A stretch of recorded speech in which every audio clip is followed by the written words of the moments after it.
Hello friends, आप सभी को नमस्कार। मैं हितेश कुमार एक बार फिर से आप सभी का ज्ञानकोश यूट्यूब चैनल में स्वागत करता हूं।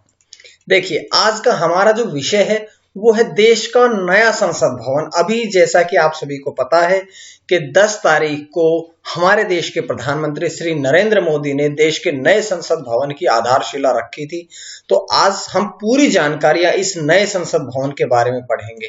कितनी लागत से बनेगा, कब तक तैयार होगा, इसका डिजाइन किसने तैयार किया है, कितने इसमें सीट होंगी लोकसभा के लिए, कितनी होंगी राज्यसभा के लिए, पिछले संसद भवन का क्या होगा। तो ये सारी जानकारी, ये सारी जो आपके प्रश्न, आपके जितने भी एग्जाम में बनने योग्य प्रश्न हैं, आज हम उन सभी प्रश्नों पर चर्चा करेंगे।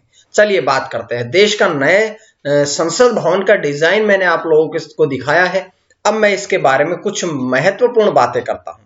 देखिएगा, बात करते हैं कि लोकतंत्र का मंदिर माने जाने वाले संसद भवन की तस्वीर जो है वो अब बदलने वाली है। हमारे देश के प्रधानमंत्री श्री नरेंद्र मोदी ने दिल्ली में नए संसद भवन की आधारशिला रखी है। अब बात करते हैं कि जब आजादी के 75 साल पूरे होंगे, यानी कि 2022 में 75 साल जब पूरे होंगे आजादी के, तब तक ये नई बिल्डिंग यानी कि देश का नया संसद भवन तैयार हो जाएगा। ये संसद भवन मौजूदा बिल्डिंग से अधिक बड़ा है, आकर्षक है और आधुनिक सुविधाओं से लैस है। इस नए संसद भवन से जुड़ी कुछ खास बातों पर हम आज की वीडियो में चर्चा करेंगे। तो चलिए बात करते हैं, एक एक करके सभी के बारे में पढ़ते हैं। इसके मैंने मुख्य रूप से 10 पॉइंट्स बनाए हैं। 10 पॉइंट्स में पूरी इसकी जानकारी मैं आप लोगों के सामने लेके आया हूं। बात करते हैं पहले की कि पुराने संसद भवन से इस बिल्डिंग में आधुनिक तकनीक है, जरूरतों का ध्यान रखा जा रहा है। अगस्त 2019 में मौजूदा लोकसभा स्पीकर श्री ओम बिड़ला द्वारा और उपराष्ट्रपति वेंकैया नायडू की ओर से नए संसद भवन का प्रस्ताव रखा गया था। तो अगर पूछा जाए कि नए संसद भवन का प्रस्ताव कब रखा गया था, तो 1 वर्ष पहले यानी कि अगस्त 2019 में।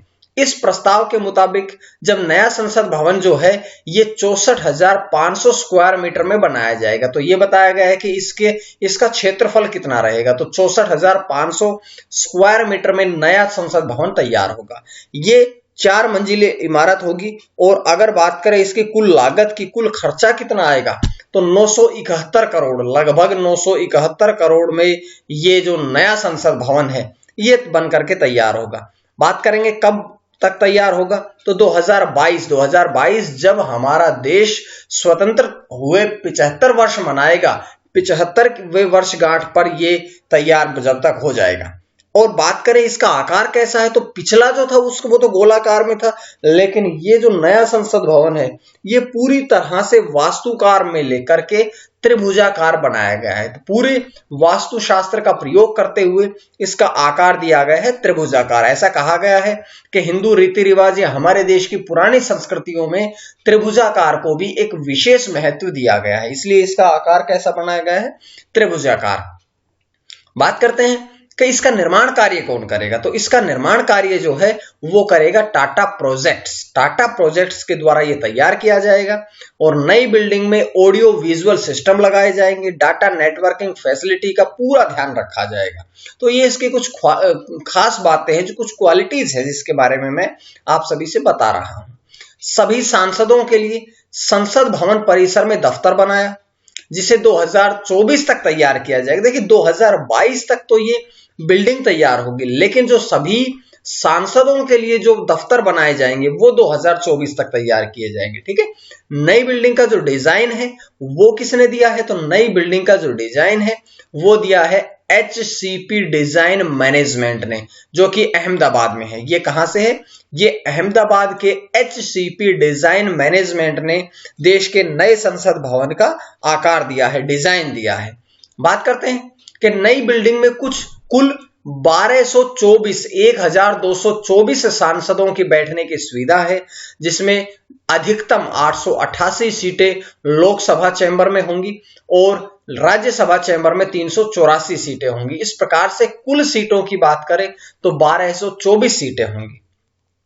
भविष्य में अगर सांसदों की संख्या बढ़ती है तो उनकी जरूरत भी पूरी हो सकेगी, क्योंकि अगर कभी ऐसा हो कि भविष्य में हमारे देश में सांसदों की संख्या बढ़ती है, जो कि जनसंख्या के आधार पर बदलती रहती है, तो इसमें बैठने की जो क्षमता है उसमें भी परिवर्तन किया जा सकता है। संसद भवन में एक और खास विशेषता है कि देश के हर कोने की तस्वीर दिखाने की कोशिश की गई है कि जहां पर जो चीज फेमस है, जहां पर जिसकी संस्कृति जुड़ी हुई है, सभी धर्मों को इसमें अच्छी तरह से प्रदर्शित करने का पूरा प्रयास किया गया है। नई बिल्डिंग में सेंट्रल हॉल नहीं होगा। एक खास बात और भी है कि अब जो ये त्रिकोणाकार या त्रिभुजाकार नई बिल्डिंग बन रही है, इस बिल्डिंग में सेंट्रल हॉल नहीं होगा और लोकसभा चैम्बर जो है, इस लोकसभा चैम्बर को ही इतना बड़ा बनाया गया है कि दोनों सदन, जो उच्च सदन है राज्यसभा वो और निम्न सदन जो है लोकसभा वो, दोनों सदन के सांसद इसमें ही लोकसभा चैम्बर में ही बैठ सकेंगे। बात करते हैं कि संसद भवन की मौजूदा बिल्डिंग जो है अब उसका क्या होगा। तो जो मौजूदा बिल्डिंग है इसको एक म्यूजियम के तौर पर रखा जाएगा, इसमें काम चलता रहेगा। लोकसभा स्पीकर ओम बिड़ला ने जानकारी दी है कि पुराने संसद भवन ने देश को बदलते देखा है। जो हमारे देश का पुराना संसद भवन है, इसने हमारे देश को परिवर्तन देखा है, देश को बदलते हुए देखा है। तो ये संसद भवन भविष्य में भी लोगों को प्रेरणा देता रहेगा, इसलिए इस संसद भवन को एक म्यूजियम के तौर पर बदलने का भी प्रयास किया जाएगा। बात करते हैं लोकसभा और राज्यसभा कक्षों के अलावा नए भवन में एक भव्य संविधान कक्ष होगा। तो नए भवन में एक नई चीज और भी मिलेगी कि एक संविधान कक्ष होगा, जिसमें भारत की लोकतांत्रिक विरासत दर्शाने के लिए अन्य वस्तुओं के साथ साथ भारत के संविधान की मूल प्रति, जो कि भारत का जो संविधान है उसकी जो मूल कॉपी है वो भी रखी जाएगी। डिजिटल बनाया जाएगा, डिस्प्ले इसके द्वारा प्रदर्शित की जाएगी। तो इस प्रकार से जो लोकसभा में जो ये संविधान कक्ष होगा, इसकी ये खास विशेषता रहेंगी कि सबसे पहली बात तो संविधान की मूल कॉपी रखी जाएगी, डिजिटल बनाया जाएगा, डिस्प्ले दर्शाई जाएंगे ताकि इसको और भी आकर्षक बनाया जा सके। ये देखिएगा, ये हमारे देश का पिछला पुराना संसद भवन है जो अब एक म्यूजियम के तौर पर बदलाव किया जाएगा।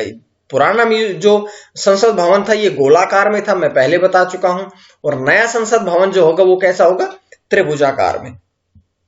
बात करते हैं कि मौजूदा संसद भवन को किसने बनवाया था। ये बनवाया गया था अंग्रेजों ने बनवाया था। 12 फरवरी 1921 को इसकी नींव रखी गई थी, यानी कि लगभग 100 साल पहले इस पुराने संसद भवन की नींव रखी गई थी और 1927 में जाकर के ये तैयार हुआ था। बात करते हैं सर एडवर्ड लुटियंस और सर हार्बर्ट बेकर दोनों की अगुवाई में इसकी स्थापना करी गई थी। इस बिल्डिंग को तैयार किया गया था, जिसे दुनिया के सबसे बेहतरीन इंफ्रास्ट्रक्चर के तौर पर देखा जाता है। दुनिया में जो सबसे बेहतरीन इंफ्रास्ट्रक्चर है उनमें हमारे देश के पिछले जो संसद भवन है उसको देखा जाता है। तब इस भवन को बनाने का कुल खर्चा आया था 83 लाख। ध्यान रखेगा, 100 साल पहले जब इस संसद भवन को बनाया था तो केवल 83 लाख में बना था, और अब जो बनेगा वो बनेगा 971 करोड़ में। ठीक है, तो ये इसका खर्चा आया था। पुराने की हमने फोटो दिखा दिया आपको। अब मैं आपको दिखाता हूं कि नया संसद भवन जो है वो केंद्र सरकार की योजना के तहत बनाया जाएगा। लेकिन कौन सी योजना के तहत, तो ये योजना है सेंट्रल विस्टा योजना के तहत ये नया संसद भवन तैयार किया जाएगा। और बात करें अगर कि इसमें संसद भवन के अलावा प्रधानमंत्री कार्यालय होगा, राष्ट्रपति भवन होगा और आसपास के इलाकों का नवीनीकरण भी किया जाएगा। अब सेंट्रल विस्टा योजना क्या है, तो अंत बार में ये भी पढ़ लेते हैं कि विरासत के रूप में मिला एक अहातानुमा क्षेत्र जिसे 1962 के दिल्ली मास्टर प्लान संपन्न संस्कृति की अपेक्षाओं की पूर्ति के लिए महत्वपूर्ण स्थल के तौर पर घोषित किया गया था। तो ये मैंने आपको जानकारी दी है देश के नए संसद भवन के बारे में। देखिएगा, नई संसद भवन की जो बिल्डिंग है वो पुरानी संसद भवन के बिल्कुल जस्ट पास में ही है। पुरानी बिल्डिंग से बड़ी है, आकार में पुरानी बिल्डिंग गोलाकार थी, लेकिन नई बिल्डिंग जो है वो कैसी है, वो है त्रिकोणाकार। ठीक है, तो ये सारी बातें मैंने आप लोगों के सामने रखी है। इसके साथ ही नई बिल्डिंग के पास ही राष्ट्रपति भवन को देख सकते हैं आप, नॉर्थ ब्लॉक को देख सकते हैं आप, साउथ ब्लॉक को देख सकते हैं। और नई संसद की जो अटैच्ड बिल्डिंग है, ये नई संसद है और इसकी जो अटैच्ड बिल्डिंग है इसको भी आप लोग देख सकते हैं। नया संसद भवन जो है गोलाकार नहीं बल्कि त्रिभुजाकार होगा, तिकोना होगा। ठीक है, तो ये मैंने आप लोगों को आज की वीडियो में जानकारी दी है जो कि नए संसद भवन से संबंधित थी। एक छोटी सी जानकारी और देता हूं कि आपका जो ज्ञानकोश यूट्यूब चैनल है उसमें मैंने प्लेलिस्ट बना दी है और 5 प्लेलिस्ट बनाई है। सबसे पहले तो आप हर दिन 4 बजे उसी दिन की करंट अफेयर्स पढ़ते हैं। दूसरी, जो मैंने आज की वीडियो बनाई है ये टॉप करंट अफेयर्स में है, तो ये टॉप करंट अफेयर्स देख सकते हैं। इसके साथ साथ मैं सामान्य अध्ययन जीएस हिस्ट्री के टॉपिक पढ़ाता हूं, तो वो भी देख सकते हैं आप। उसके बाद हिंदी व्याकरण और साहित्य पढ़ाया जा रहा है, आप सभी को मिल रही होगी वीडियोस। और अंत में संस्कृत व्याकरण और साहित्य की वीडियोस भी के लिए अलग से मैंने प्लेलिस्ट बना दी है, आप लोग देख लीजिएगा। आप सभी को बहुत बहुत धन्यवाद। आज की वीडियो कैसी लगी कमेंट करके बताएं। ज्ञानकोश यूट्यूब चैनल को सब्सक्राइब कर ले, ज्ञानकोश टेलीग्राम चैनल से जुड़े, ज्ञानकोश फेसबुक पेज से जुड़े, ताकि आपको डेली इसी प्रकार से वीडियोस मिलती रहे। आज के लिए इतना ही। मां सरस्वती की कृपा आप सभी पर बनी रहे। आप सभी का बहुत बहुत धन्यवाद।